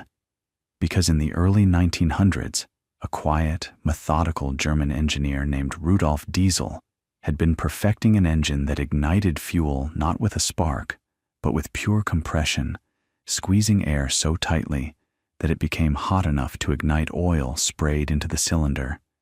And when the first ocean-going diesel-powered vessel, the Selandia, departed Copenhagen in February of 1912, bound for Bangkok, carrying East Asiatic Company cargo under Danish colors, it announced the beginning of an era that would reshape the entire maritime world. The Selandia was not especially large, about 370 feet. And she wasn't fast, cruising at around 11 knots. But she was something far more important than fast. She was efficient. Her two diesel engines, each producing around 1,200 horsepower, sipped fuel compared to the steam plants of comparable vessels. No boilers, no stokers shoveling coal into furnaces, no enormous bunker space eaten up by fuel that could otherwise carry cargo. The Selandia could travel farther on less, and she needed a smaller crew to do it.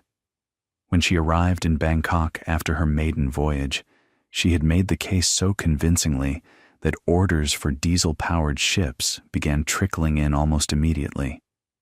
Within a couple of decades, that trickle became a flood. And here's the thing about diesel's engine that made it so perfectly suited to ships. The diesel cycle, compressing air until it's hot enough to ignite fuel, is inherently more thermally efficient than the Otto cycle used in gasoline engines or the steam cycle used in boilers and turbines. A good steam plant of the early 20th century might convert maybe 15% of the fuel's energy into useful work. A diesel engine could manage closer to 30 or even 35%. That's a staggering difference when you're burning hundreds of tons of fuel on a single voyage. Think about what that means in practical terms. You can carry more cargo because you need less fuel. You can go farther between refueling stops. Your operating costs drop.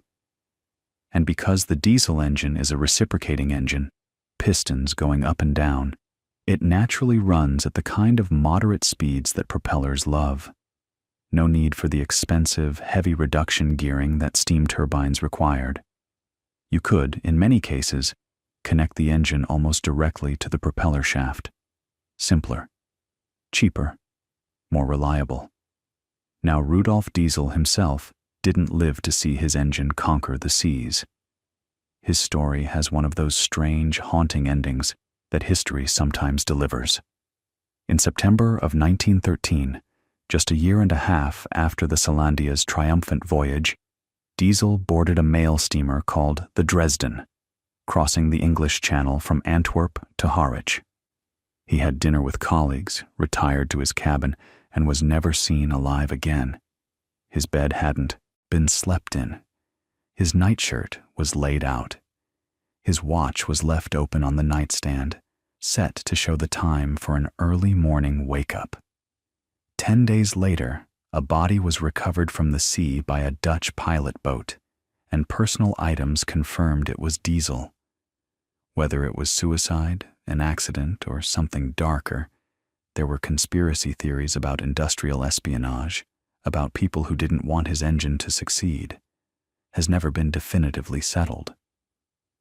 Some historians lean toward suicide, noting that Diesel had been under severe financial pressure and was reportedly in poor health. But the exact details remain debated, and the mystery has never fully been resolved. What we do know is that his engine outlived him magnificently.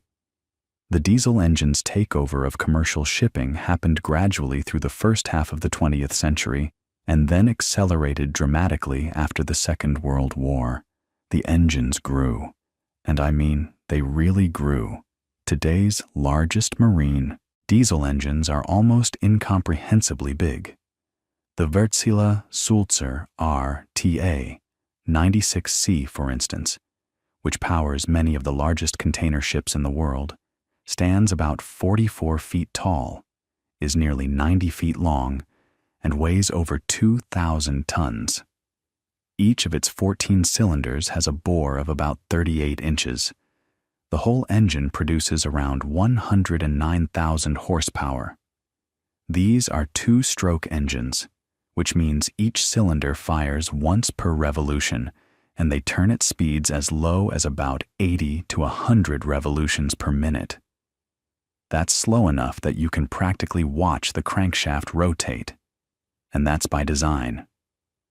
Slow-speed, long-stroke diesel engines are the most thermally efficient heat engines ever built by human beings, converting over 50% of the fuel's chemical energy into mechanical work. 50%. That's remarkable. Nothing else comes close at that scale. And here's what's really clever about how these engines are configured on modern ships. Because they turn so slowly, they can be directly coupled to the propeller shaft with no gearbox at all. The engine turns, the shaft turns, the propeller turns, all at the same speed. It's about as mechanically simple as you can get for something that produces 100,000 horsepower. Fewer moving parts means fewer things to break, which means higher reliability, which means the ship keeps moving and the cargo keeps arriving on schedule. And in commercial shipping, schedule reliability is everything. Every day a container ship sits idle costs tens of thousands of dollars. So the engineering isn't just about power or efficiency in the abstract, it's about economics, about keeping the global supply chain flowing. But these engines burn some of the dirtiest fuel on the planet, and this is something worth sitting with for a moment. The fuel that powers most large commercial ships is called heavy fuel oil, sometimes called bunker fuel, and it's essentially the thick, tarry residue left over after crude oil has been refined to extract gasoline, diesel, kerosene, and other lighter products. It's cheap, that's the whole point. But it's loaded with sulfur, heavy metals, and all sorts of compounds that produce nasty emissions when burned. For decades, ships essentially got a free pass on emissions because they operated mostly out at sea, far from population centers and far from the regulatory frameworks that governed factories and cars on land. A single large container ship burning heavy fuel oil can emit as much sulfur oxide as millions of cars. That's not an exaggeration. The maritime industry's sulfur emissions were, for a long time, a genuinely enormous and largely invisible environmental problem. Things started to change, slowly, in the late 20th century. The International Maritime Organization, the IMO, the United Nations agency responsible for maritime safety and environmental standards, began tightening regulations. MARPOL Annex 6, adopted in 1997 and entering force in 2005, set limits on sulfur oxide and nitrogen oxide emissions from ships.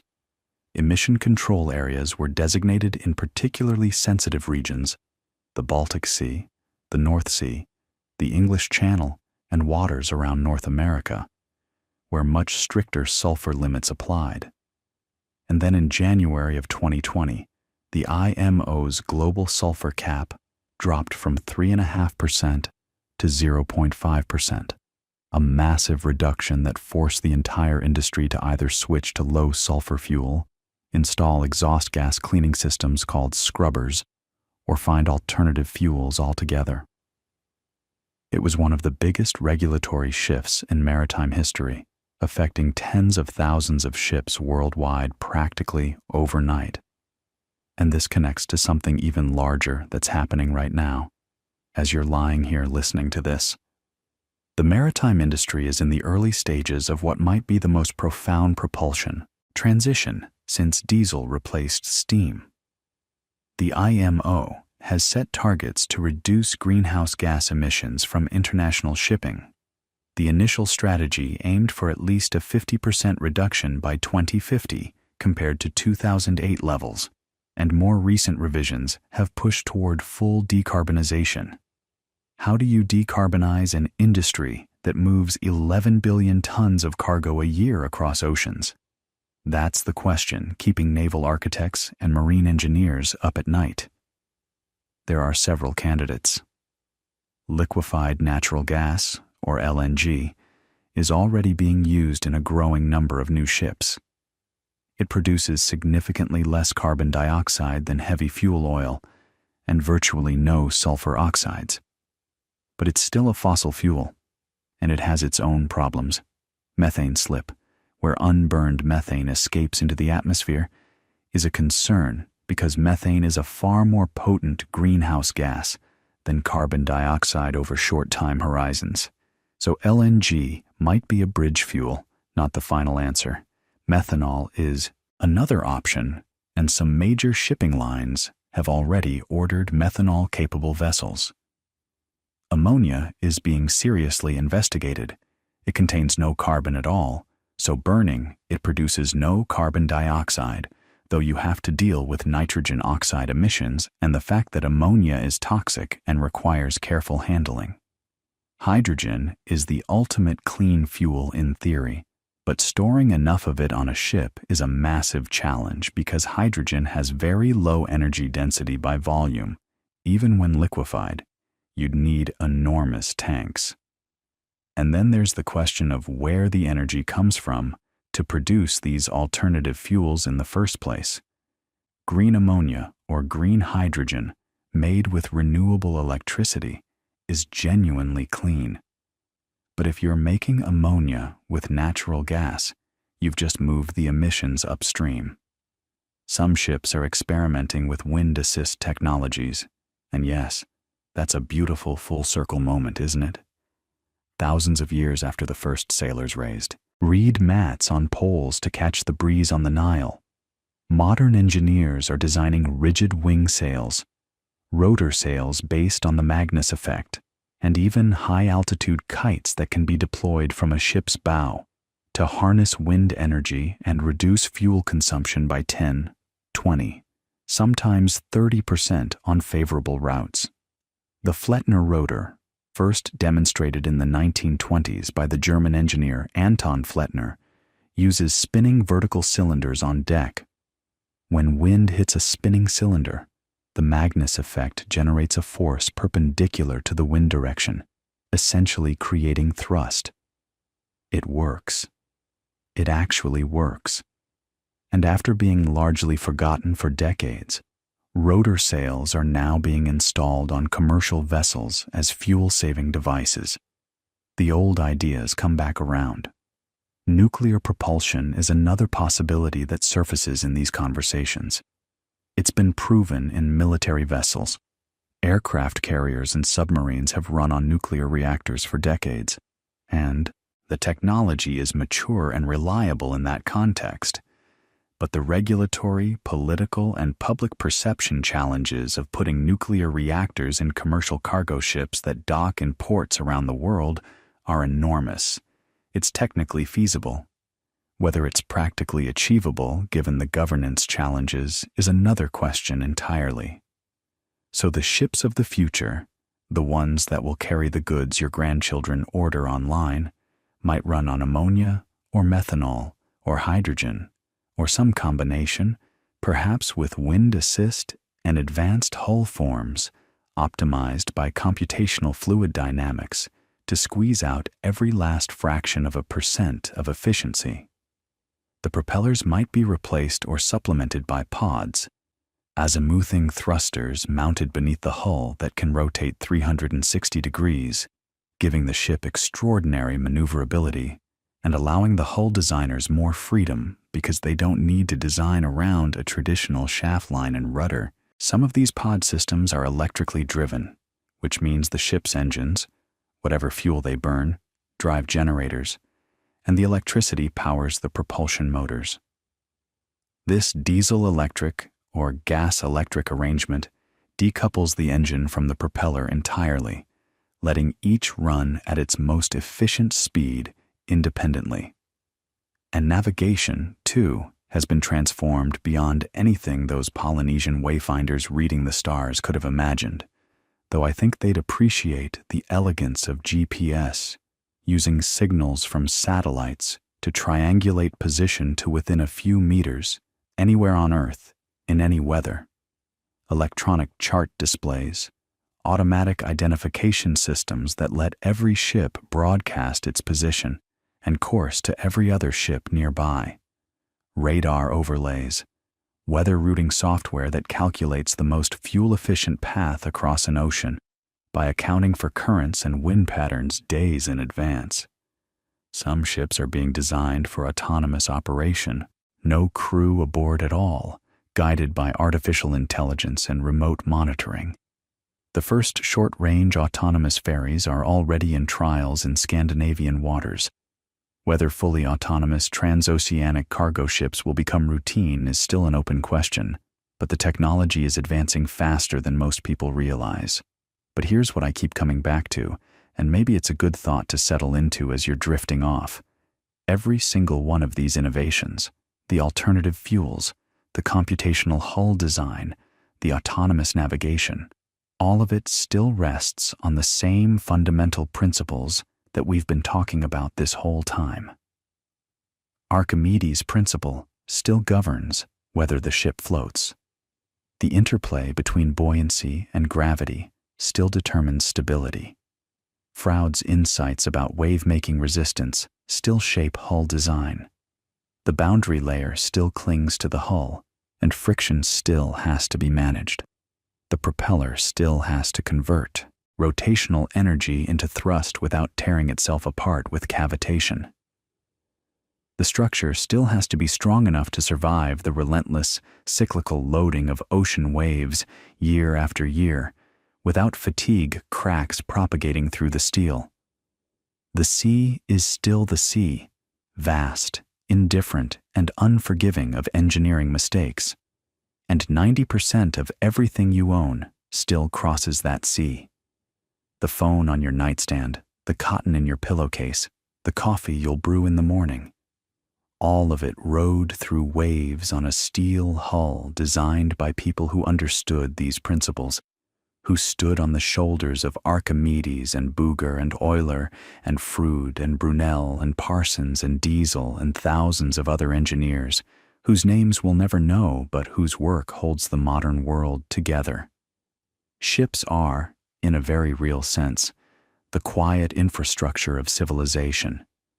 They don't get the attention that rockets or skyscrapers or sports cars get. They just work, out there on the ocean, day after day, in storms and calms, carrying everything.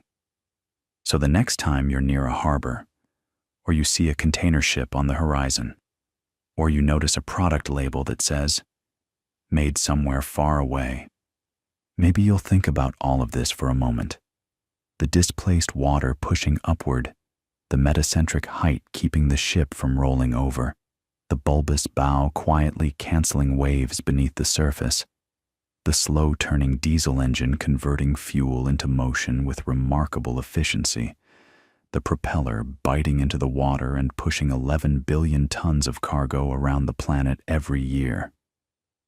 It's all there, all working, all connected, a chain of understanding stretching back thousands of years to someone hollowing out a log on a riverbank and thinking, "I wonder how far this could take me." And that's a good thought to fall asleep to, I think. All those ships out there right now, in the dark, crossing oceans you can't see, carrying the world forward. The water holds them up, the engineering keeps them safe, and tomorrow, everything will be where it needs to be. Good night.